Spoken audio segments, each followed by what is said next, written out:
من مهاجر فقير إلى لقب باشا، وفكرة بسيطة خلته مشهور جدا جدا. وحكاية قصره حكاية.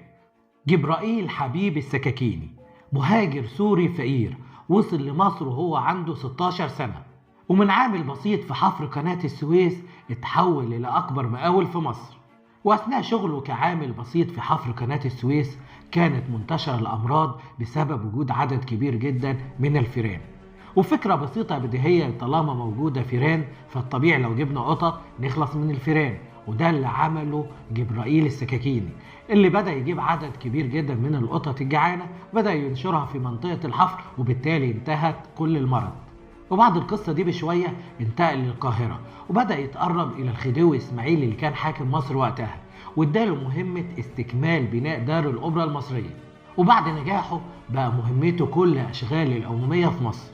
ولما وصل عمره 39 سنة حصل على لقب البكوية، بعدها لقب البشوية، وبعد سنين اتوفى في سنة 1923. أما حكاية قصره حكاية، وده لما تشوف قصره في حي السكاكيني في وسط القاهرة تحس إن القصر ده طالع من الأساطير القديمة. وفي سنة 1897 استغل حبيب السكاكيني قطعة أرض كانت منحت ليه وبنى قصره على الطراز الإيطالي. القصر فيه أكتر من 50 غرفة، وارتفاعه 5 طوابق، وكمان فيه أكتر من 300 تمثال مختلف، ومنه تمثال نصف لحبيب باشا السكاكيني نفسه أعلى القصر.